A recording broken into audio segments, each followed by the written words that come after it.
Bismillahirrahmanirrahim. Assalamualaikum warahmatullahi wabarakatuh. Alhamdulillahilladzi bi ni'matihi tatimmus shalihat wassalatu wassalam ala sayyidis sadat wa ala alihi wa ashabihi ahlil fadaili wal karamat. Allahumma salli wa sallim ala sayyidina Muhammadin miftahi babir rahmatillah adada ma fi ilmillah salatu wa salaman daimaini bidawami mulkillah wa ala alihi wa sahbihi wa barik wa sallim. Rabbi israh li sadri wa yassir li amri wahlul 'uqdatam min lisani yafqahu qawli. Allahumma inna nas'aluka al-futuh wal munuh war rusuh wa taubatin nasuh wa salahil jasadi war ruh. Amma ba'du, ma'asyiral hadirin wal hadirah rahimakumullah.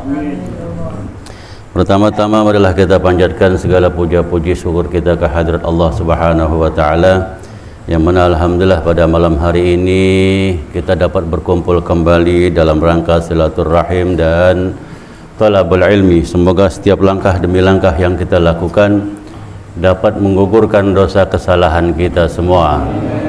Dan semoga duduknya kita di sini menjadi penyebab Allah ampunkan dosa kesalahan kedua orang tua kita. Wabil khusus orang tua kita yang telah pulang ke rahmatullah, semoga Allah ampuni dosa kesalahannya.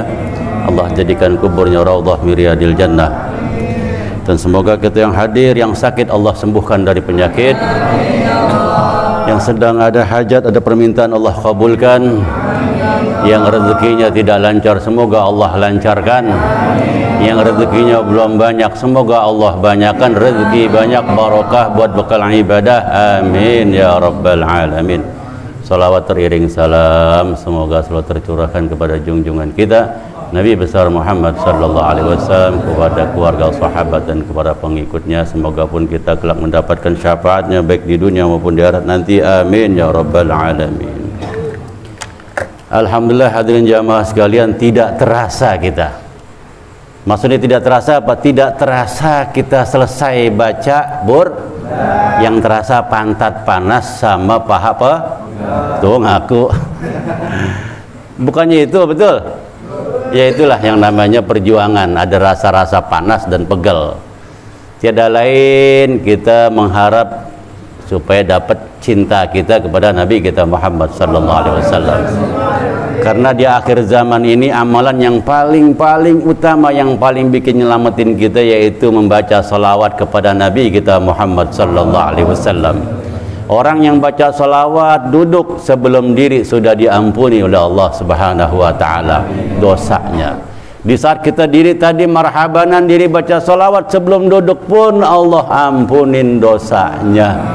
Itulah nikmatnya baca salawat. Bahkan bukan nama kita aja yang disebut Rasulullah, tapi nama ibu bapak kita, dengan sebab kita baca salawat Rasulullah nanya. Jadi secara langsung dan tidak langsung kita memperkenalkan kepada Nabi kita Muhammad sallallahu alaihi wasallam ibu ayah kita. Maka yang banyak baca salawat berarti dia anak yang berbakti, anak yang soleh maupun solehah. Amin ya rabbal alamin. Alhamdulillah kita berada di bulan yang Allah muliakan. Di antara bulan-bulan yang Allah muliakan ada Zulqa'dah, yaitu udah lewat lalu. Terus kita udah masuk Zulhijjah, sudah lewat juga. Alhamdulillah Allah kasih panjang umur kita sampai sekarang di bulan Muharram. Ini bulan-bulan yang Allah muliakan. Ada satu lagi yang mental, yaitu bulan Rajab. Tapi sekarang kita Allah dikasih kesempatan sama Allah di bulan yang namanya Muharram, yang dimana di dalam bulan Muharram banyak keistimewaan dan banyak kejadian-kejadian besar yang Allah tolong nabi-nabinya di bulan Muharram, yaitu di tanggal 10 Muharram. Maka siapa yang beribadah di bulan-bulan yang Allah muliakan, maka pahalanya pun juga dilipat gandakan oleh Allah Subhanahu wa taala. Tapi sebaliknya, apabila di bulan yang mulia ini dia bermaksiat pada Allah, maka dosanya pun juga dilipat gandakan. Ya, jangan kita perhatikan wah pahala dilipat gandakan, tapi ingkar kita sama Allah, sholat juga ketinggalan, sholat nggak sholat itu juga dilipat gandakan sama Allah dosanya. Padahal udah Allah kasih kesempatan kita panjang umur, ya, sampai sekarang ada. Itu alhamdulillah Allah kasih kesempatan buat kita. Coba kita renungkan. Karena apa? Kita harus siap-siap, masing-masing diri kita harus banyak dandan. Ini dandannya johir doang, ke salon dan lain sebagainya.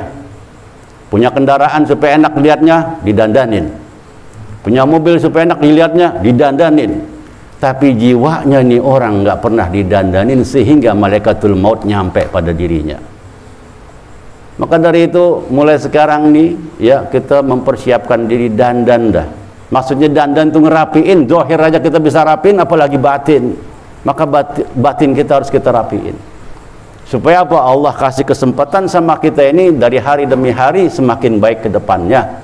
Karena ini bulan Muharram, bulannya hijrah Nabi kita Muhammad SAW. Kita harus hijrah dari yang tadinya malas menjadi rajin.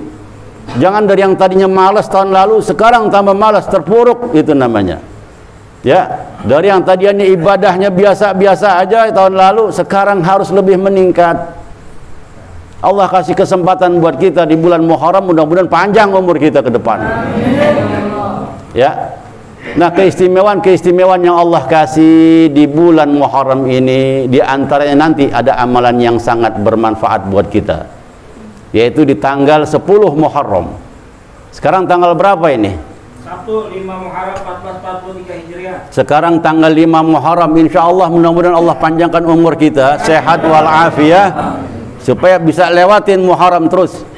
Karena nanti di tanggal 10 Muharram ya, ada amalan yang sangat luar biasa pahalanya. Apabila di tanggal 10 Muharram kita berkunjung kepada orang yang sedang sakit, maka Allah kasih pahala seperti mengunjungi satu manusia yang ada di muka bumi ini. Di dalam kitab I'anatul Talibin dijelaskan seperti itu. Karena apa? Saking besarnya pahalanya apabila kita berkunjung kepada orang yang sedang sakit. Bukan berarti kita ngarepin orang sakit, bukan. Itu amalan-amalan yang Allah kasihkan luar biasa pahalanya. Nah, semoga kita doakan yang hadir ini maupun juga yang tidak hadir, semoga sehat walafiat, panjang umur. Ya, kita doakan saudara-saudara kita kaum muslimin wal muslimat dimanapun saja berada supaya sehat walafiat, panjang umur, amin ya rabbal alamin. Itu amalan tanggal 10 yang pertama seperti itu. Apabila tidak ada orang yang sakit yang kita kunjungin, ada yang kedua. Yang kedua yaitu apabila kita berkunjung pada tanggal 10 atau bulan Muharram ini kepada guru kita yang masih ada.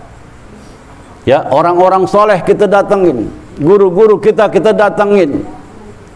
Baik yang masih ada atau kita berziarah ke makam para aulia-nya Allah. Maka dapat pahala seperti berkunjung kepada para wali seluruh dunia. Itu pahalanya besar. Ya. Kalau yang pertama kita nggak ketemu, yang kedua juga nggak bisa, ada amalan yang ketiga. Yang ketiga adalah apabila masuk tanggal 10 Muharram, maka disunnahkan sholat 4 rakaat. Ya, setiap rakaatnya baca suratul Fatihah, Qul ya dan Qul hu 50 kali. Setelah suratul Fatihah baca Qul ya. Habis Qul ya tambahin Qul 50 kali. Setiap rakaatnya seperti itu. Jadi Qul hu-nya 200 kali. Maka siapa yang sholat 4 rakaat, ya Allah ampunin dosanya setahun yang lalu, dosa-dosa kecilnya. Itu yang ketiga. Kalau yang pertama nggak ada, yang kedua nggak ada waktu, yang ketiga tadi sholat sunnah. Nah, yang keempat diantaranya apabila melebihkan uang belanja buat istrinya. Ini kelempangan orang perempuan di samping, alhamdulillah ada juga kita disenggol-senggol. Tapi alhamdulillah sih banyak yang tidur kalau ibu-ibu mah ngaji. Iya. Ada jambu klutuk. Janda ngaji bawahnya ngantuk. Ya akan ada begitu. Jambu kelutuk janda ngaji bawanya ngantuk be. Ada jambu biji, janda kalau ngaji bawa anak sebiji. Kita jangan ngomong janda dah, yang lain ya. Jadi kenapa apa nih live ini? Udah gitu bini dengerin lagi di samping. Kacau juga nih. Jadi melebihkan uang belanja. Jadi kalau kita punya istri ya, yang tadinya ngasih belanjanya seumpama setahun,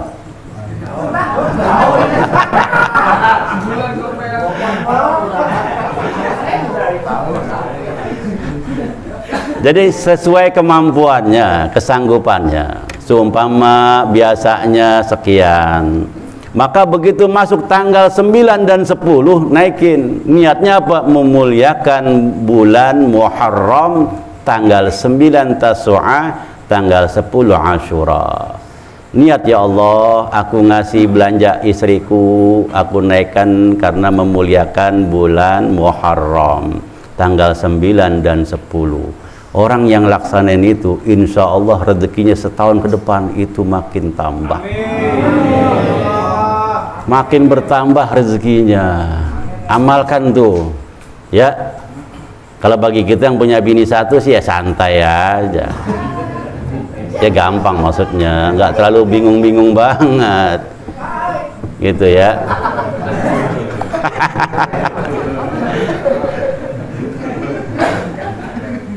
Yang punya bini satu santai, nggak terlalu ini, kagak ngaji lagi orangnya kesir meledekin. Ya ada. Ya semoga rezekinya Allah kasih banyak, Allah kasih lancar, nyenengin istri pahalanya gede, besar. Karena satu istri bisa membukakan 7 pintu rezeki. Ya, satu istri terbuka pintu rezeki 7. Itu baru 1, bagaimana 2?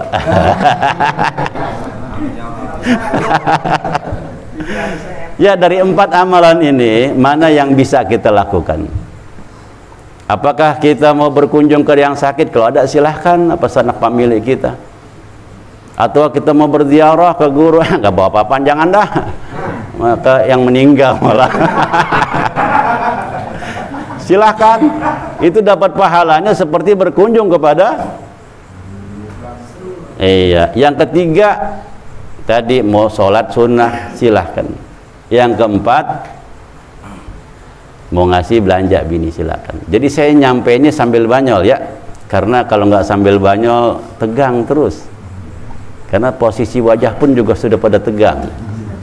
Supaya agak fresh senyum, jadi hilang tuanya. Tapi memang udah tua-tua semua. Ya, jadi itu 4 amalan yang Allah kasih istimewa di dalam bulan Muharram. Silahkan amalkan ya, mudah-mudahan Allah panjangkan umur kita dan bisa ketemu tanggal 10, dan insya Allah Allah panjangkan pula ketemu dengan bulan-bulan barokah lainnya. Nah, itu keistimewaan di bulan Muharram. Nah, kejadian besar di dalam bulan Muharram itu Allah tolong para nabi-nabinya di bulan Muharram pas bertepatan tanggal 10 Muharram.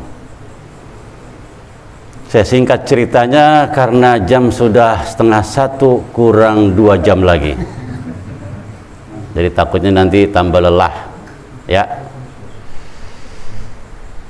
Pertama yang Allah tolong itu ya, nabi yang pertama Allah tolong adalah Nabi Adam alaihi salam.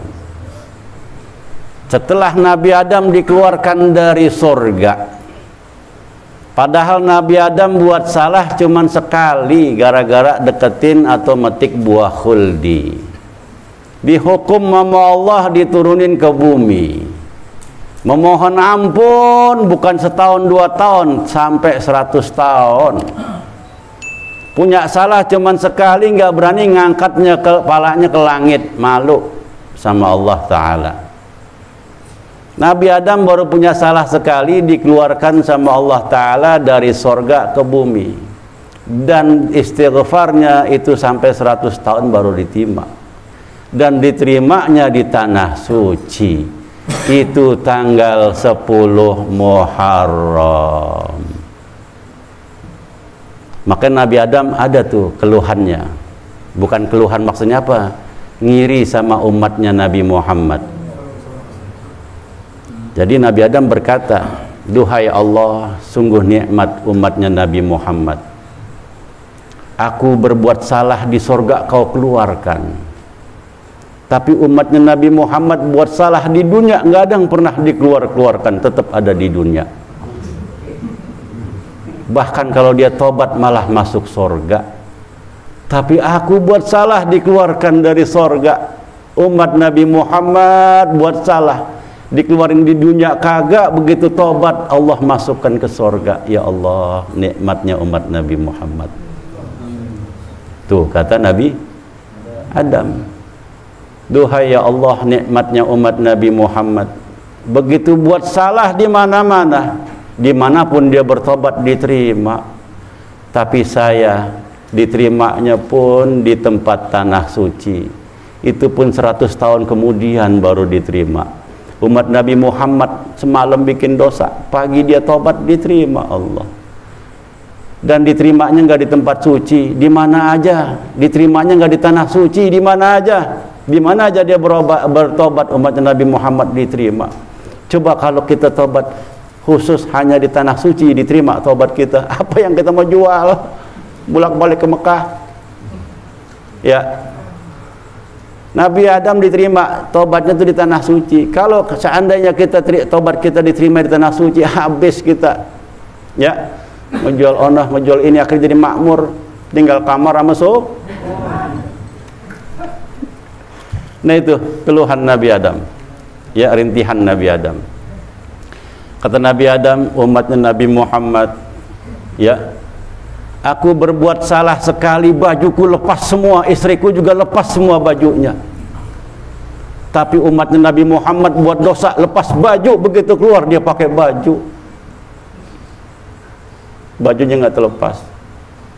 Tapi saya, kata Nabi Adam, begitu buat salah, baju saya dirorot sama Allah. Baju saya, baju istri, semua dirorot. Umatnya Nabi Muhammad ngerorotin baju buat maksiat, begitu keluar pakai lagi.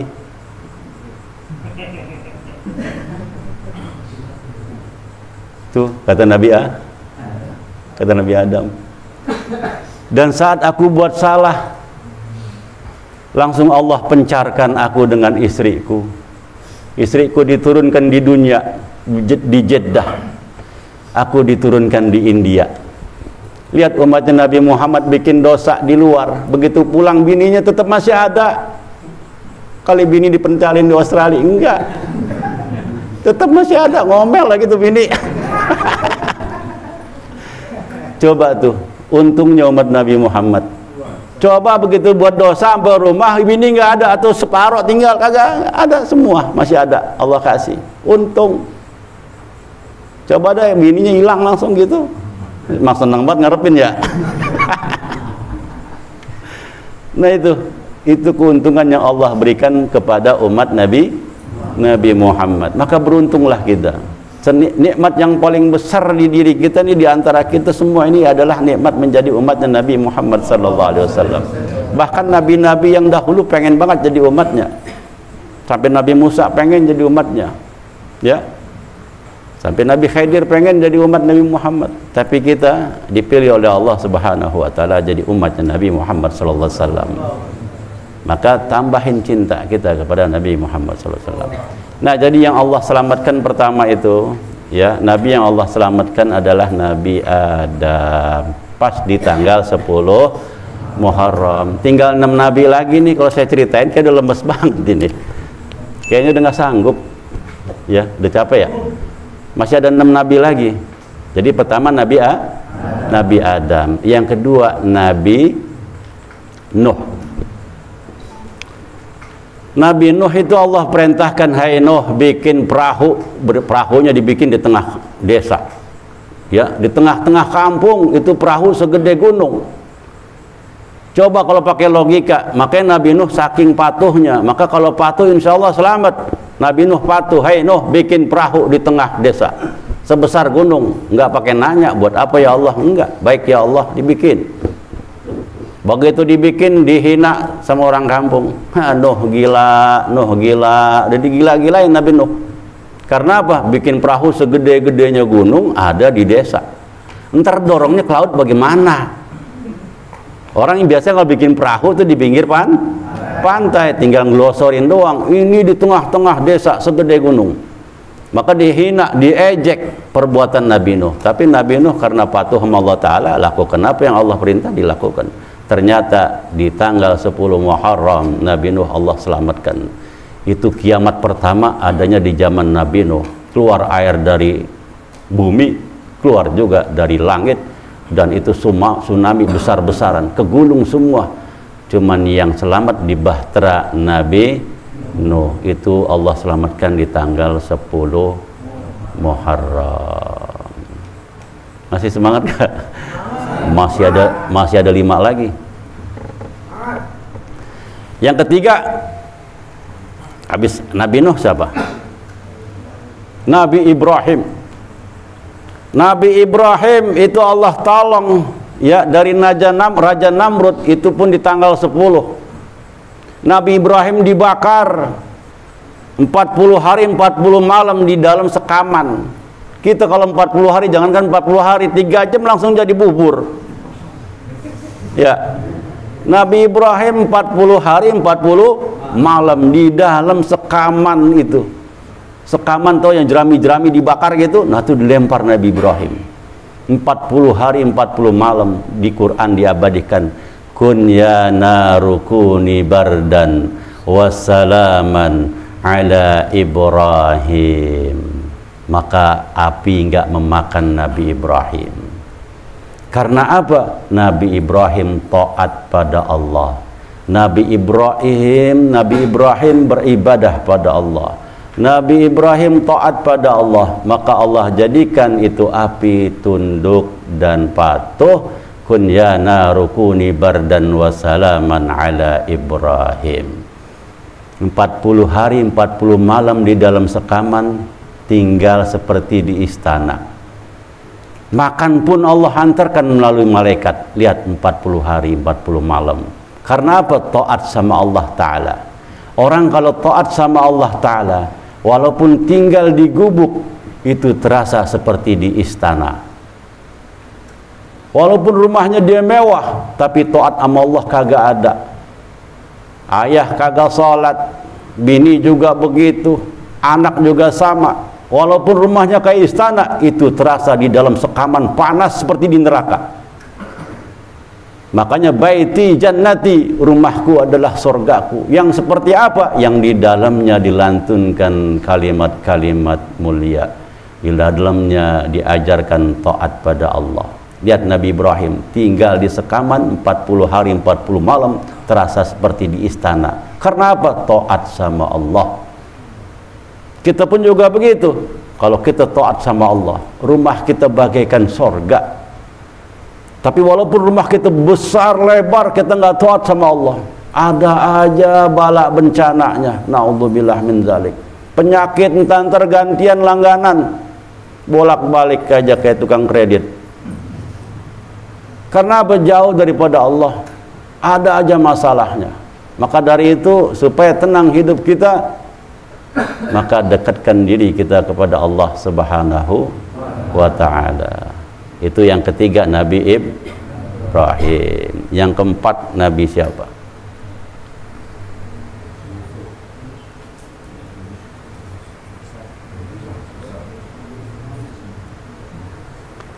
Nabi Yunus. Nabi Yunus ini Nabi yang Allah jadikan umatnya nggak banyak. Kalau dihitung ya kayak begini dan nih, nggak banyak. Bertahun-tahun, ya puluhan tahun dakwah nggak nambah-nambah. Segitu-gitu aja umatnya. Ya paling banyak 60. Udah 60 itu umat susah banget diatur. Susah banget.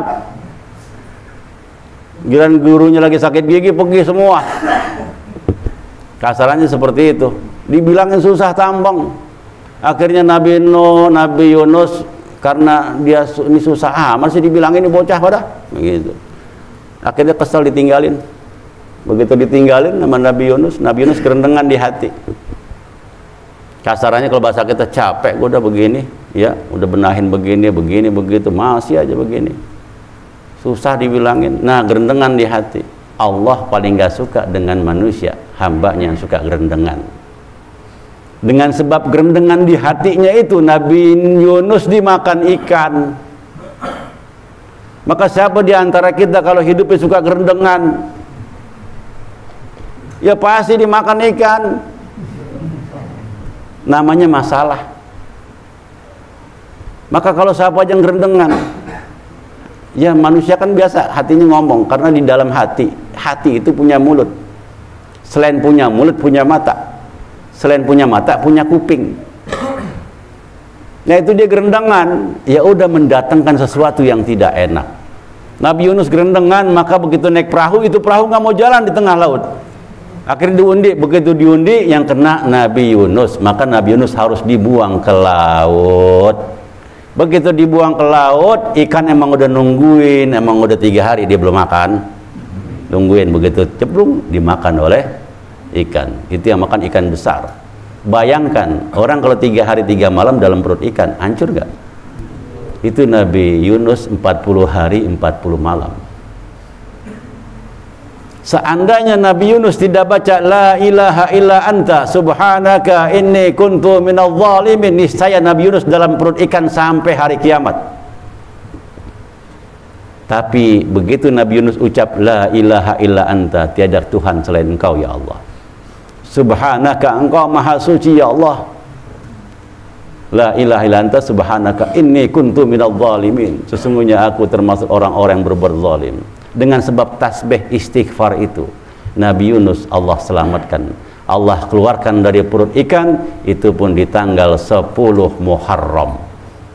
Nah, kita yang kumpul di sini, kalau memang kita sekarang di dalam perut masalah, kalau kita sekarang di dalam perut persoalan, di dalam perut kesusahan, maka jangan lepas baca la ilaha illa anta subhanaka inni kuntu minadh dhalimin. Insyaallah keluar kita dimuntahin dari permasalahan kita.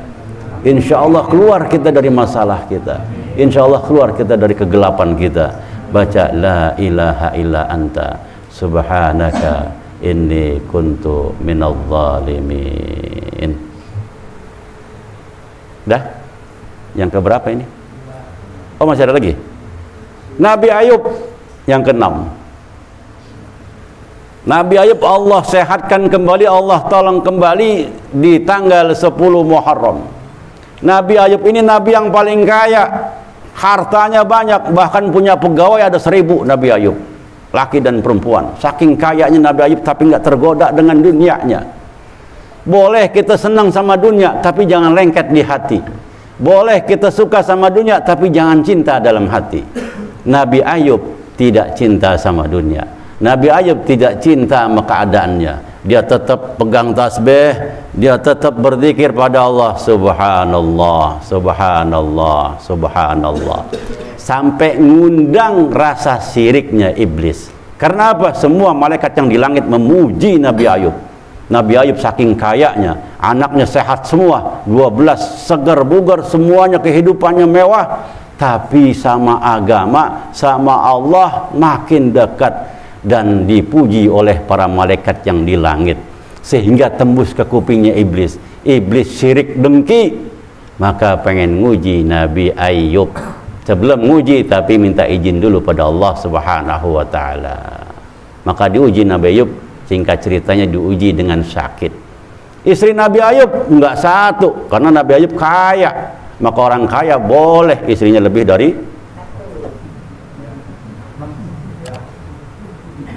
ya, Nabi Ayub kaya, hartanya bininya lebih dari itu wajar.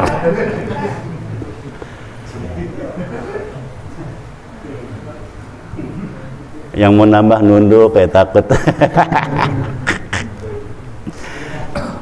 Nabi Ayub kaya, istrinya pun banyak. Begitu bangkrut, ya, anaknya meninggal, ditimpah bangunan sama iblis, digobrakin tuh, dibalikin, mati semua 12. Itu harta benda dibakar sama iblis, habis semua. Nabi Ayub dikabarin, Ayub. Jadi iblis dulu bisa bicara karena Nabi, jadi bisa masih berbentuk. Yub, kata iblis, anakmu mati semua ketiban bangunan. Apa jawab Ayub? Subhanallah, subhanallah. Enggak kegoda. Sampai datang lagi Ayub, hartamu habis semuanya. Tetap dia subhanallah, subhanallah. Enggak kegoda. Sampai sakit, udah hartanya bangkrut, anaknya meninggal, terus kena penyakit. Satu persatu istrinya meninggalkan dia. Segitu banyaknya bini, akhirnya bini yang pertama juga yang lengket.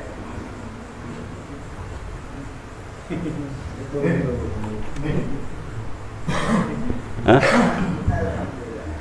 Segitu banyaknya bini, hartanya habis. Bini-bini yang baru-baru pada ninggalin dia. Karena ada duit abang saya, nggak ada duit abang saya tendang. Begitu Nabi Ayub nggak ada duitnya, udah nggak ada duit, bangkrut, sakit, bini-bininya minta cerai, minta dipulangin semuanya. Tinggal satu yang sayang sama Nabi Ayub, namanya Siti Rahmah atau Siti Rahmah, yang setia nemenin Nabi Ayub, nungguin Nabi Ayub.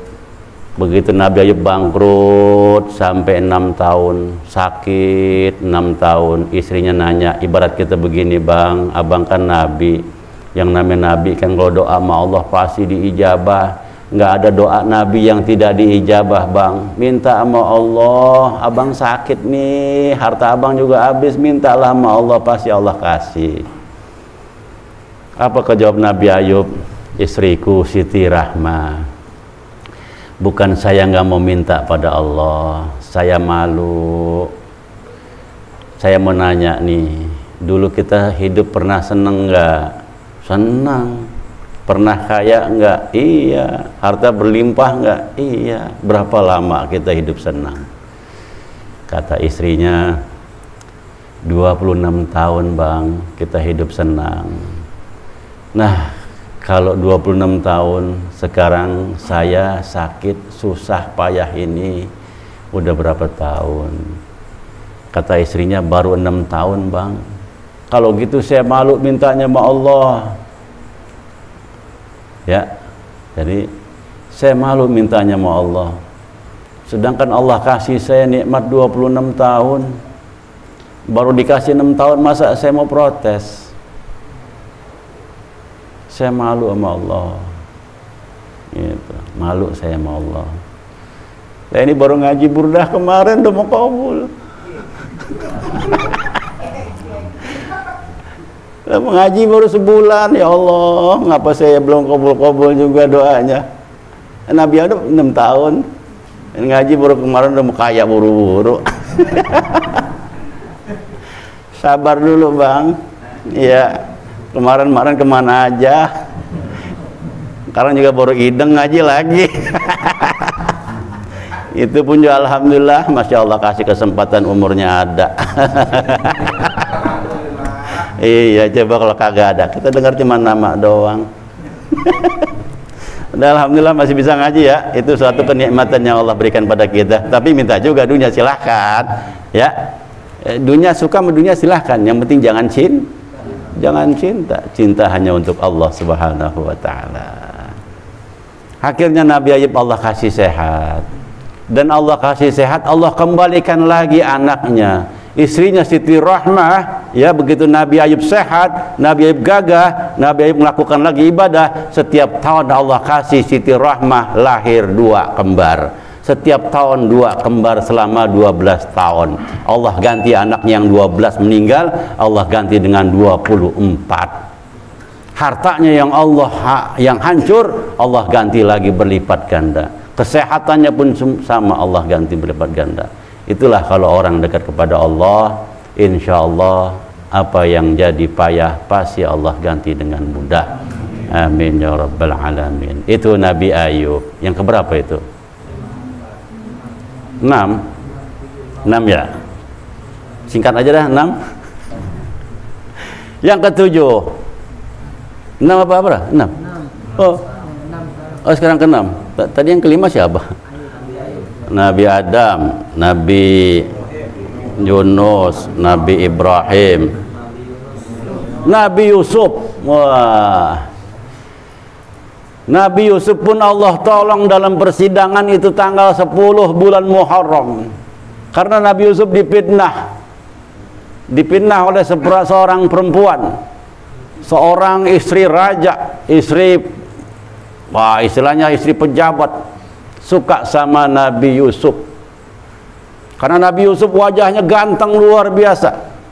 Maka kebanyakan diantara kita kalau yang namanya nuju bulan selamatan pasti baca suratul Yusuf. Betul nggak? Betul. Supaya apa? Bukan supaya ganteng seperti Nabi Yusuf. Lah kalau emak burak, bapak burak, masa yang keluar Yusuf? Lah burak juga. Maksudnya supaya apa dibaca suratul Yusuf? Supaya akhlaknya seperti Nabi Yusuf. Walaupun Nabi Yusuf, Siti Juleha udah joget-joget depan dia tidak tergoda oleh Siti Juleha, sehingga difitnah oleh Siti Juleha bahwa dia telah berbuat yang tidak baik. Difitnah Nabi Yusuf, masuk penjara.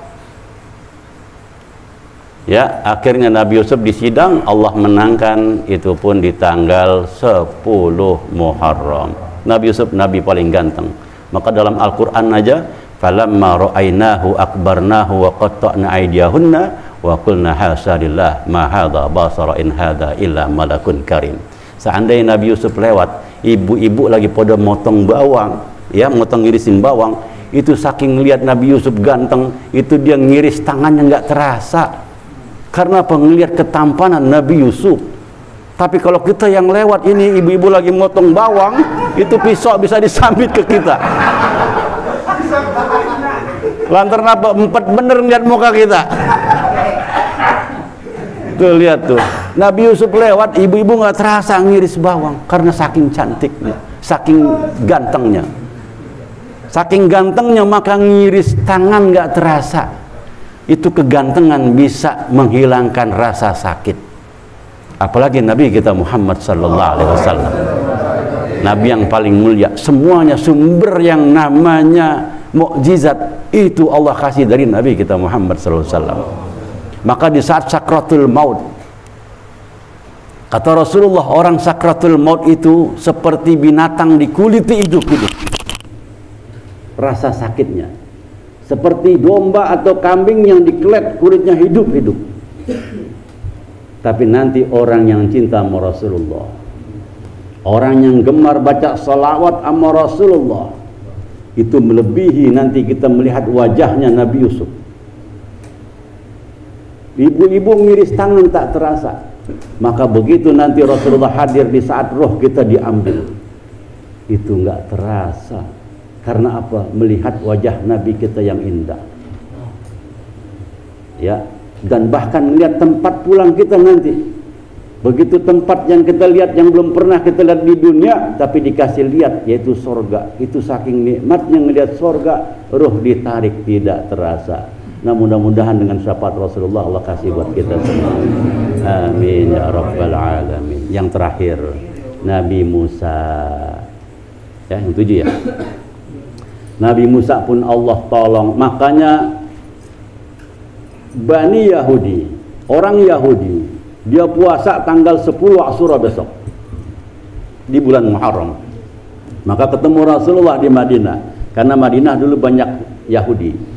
Ada Bani Huraidah, ada Bani Qainuqa, itu di Madinah. Nah, di saat Rasulullah di Madinah, orang-orang Yahudi ini puasa. Rasulullah nanya, "Wahai bangsa Yahudi, kau puasa apa?" Aku puasa 10 Muharram menghormati nabiku yang telah diselamatkan dari kejaran Fir'aun di Laut Merah. Kata Rasulullah, kami pun lebih berhak daripada anda. Maka Rasulullah sunnahkan puasa Muharram tanggal 10. Cuman harus digandeng dengan 2, Tasu'a dan Ashura, tanggal 9 dan tanggal 10. Kalau tanggal 10 saja kita mengikuti bangsa Yahudi, maka disuruh lebihin sama Rasulullah 9, 10 atau 10, 11, maka dapat menghapuskan dosa setahun yang lalu. Mudah-mudahan Allah kasih kesempatan kita bisa puasa. Amin ya rabbal alamin. Nabi Musa, singkat ceritanya, dikejar-kejar oleh Allah Ta'ala. Tapi Nabi Musa patuh, disuruh ketok yang namanya dia punya tongkat, ngikut aja. Ya, kalau Nabi Musa tahu itu tongkat bisa belahin laut, nggak pakai nanya, langsung diketok sendiri.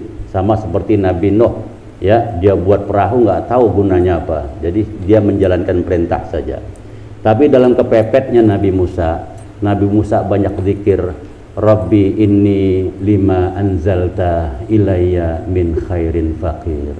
Rabbi inni lima anzalta ilayya min khairin fakir. Ya Rabb, Rabbi inni lima anzalta ilayya min khairin fakir. Siapa yang kepepet urusan, banyakin baca itu. Siapa yang sempit rezekinya, banyakin baca itu. Siapa yang sedang lagi ada masalah, banyakin baca itu. Nabi Musa baca Rabbi inni lima anzalta ilayya min khairin fakir. Nabi Musa bukan hanya nyawanya, jiwa raga nyawanya, hartanya, kaumnya, bahkan dia berdakwah pun sangat susah, ya. Maka dia berdoa Rabbi inni lima anzalta ilayya min khairin fakir. Di saat dikejar oleh Fir'aun udah tahu dia bakal binasa, tapi tetap kudanya didorong oleh Allah Ta'ala, oleh para malaikat supaya tetap nyusul Nabi Musa. Begitu di pinggir pantai, Nabi Musa tetap minta, berdoa pada Allah, Rabbi inni lima anzalta ilayya min khairin fakir. Allah turunkan malaikat Jibril, ya Musa, ketok tongkatmu. Diketok. Begitu diketok, terbelah itu laut, keluar, terbentang jalan keluar. Nah, baca doa itu, Rabbi inni lima anzalta ilayya min khairin fakir. Semoga Allah bentangkan jalan keluar buat kita dari urusan-urusan kita. Begitu dibaca Rabbi inni lima anzalta ilayya min khairin fakir, Allah kasih pertolongan.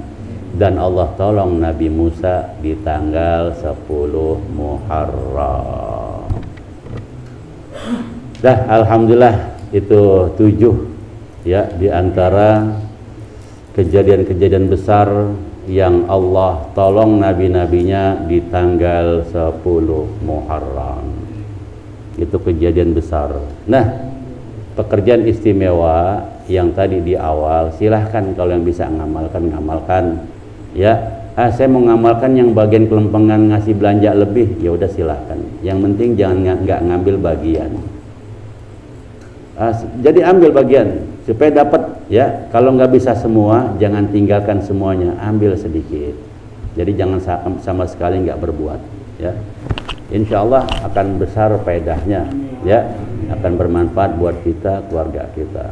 Amin ya rabbal alamin. Mari kita baca suratul Fatihah.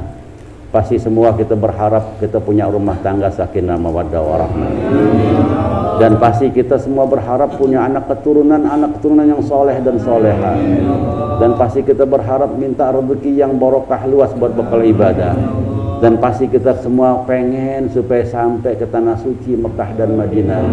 Semoga apa yang menjadi niat kita semua, ya, dengan berkah kita baca salawat, ya, salawat burdah. Mudah-mudahan Allah kabulkan semuanya. Ala hadhihi niyyah wa likulli niyatin salihah. Wa ila hadratin Nabi bisiril Fatihah. Bismillahirrahmanirrahim. Alhamdulillahi rabbil alamin arrahmanir rahim maliki yaumiddin. Iyyaka na'budu wa iyyaka nasta'in ihdinas siratal mustaqim siratal ladzina an'amta 'alaihim ghairil maghdubi 'alaihim waladdallin.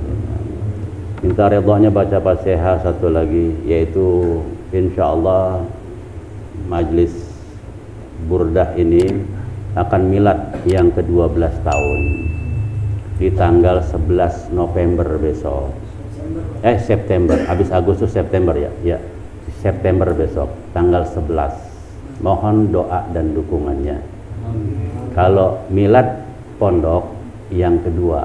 Jadi pondok ini yang kedua tahun, tapi majlis burdah yang ke-12 tahun. Ya, mohon doa dan dukungannya. Mari baca suratul Fatihah. Semoga niat baik kita semua ya dimudahkan Allah Subhanahu wa taala. Bismillahil Fatihah. A'udzubillahi minasyaitonir rajim. Bismillahirrahmanirrahim. Alhamdulillahirabbil alamin. Arrahmanir rahim. Maliki yaumiddin. Iyyaka na'budu wa iyyaka nasta'in. Shiratal mustaqim. Shiratal ladzina an'amta 'alaihim ghairil maghdubi 'alaihim. Bismillahirrahmanirrahim. Alhamdulillahirabbil alamin. Allahumma inna nas'aluka bihaqqi suratil Fatihatil mu'azamati was sab'il masani wal Qur'anil 'azim an tabtaha lana bi kulli khair wa an tatafaddala 'alaina bi kulli khair wa an taj'alana min ahlil khair wa an tu'amilana mu'amalataka li ahlil khair wa an tahfadhana fi adyanina wa anfusina wa auladina wa ahlina wa ashabina wa ahbabina min kulli mihnatin wa bu'sin wa fitnatin wa dhair innaka waliyyun kulli khair wa mutafaddilun bi kulli khair wa mu'ti kulli khair bi rahmatika ya arhamar rahimin. Allahumma arham ummata sayyidina Muhammad. Allahumma ighfir li ummati sayyidina Muhammad. Allahumma astur ummata sayyidina Muhammad. Allahumma jbur ummata sayyidina Muhammad. Allahumma aslih ummata sayyidina Muhammad. Allahumma ihfaz ummata sayyidina Muhammad. Allahumma afi ummati sayyidina Muhammad. Allahumma arham ummata sayyidina Muhammad rahmatan ammatan ya rabbal alamin. Allahumma ighfir li ummati sayyidina Muhammad maghfiratan ammatan ya rabbal alamin. Allahumma farrid an ummati sayyidina Muhammad farajan ajilan bi rahmatika ya arhamar rahimin. Wa sallallahu ala sayyidina Muhammad wa alihi wa sahbihi wa sallam. Walhamdulillahi rabbil alamin.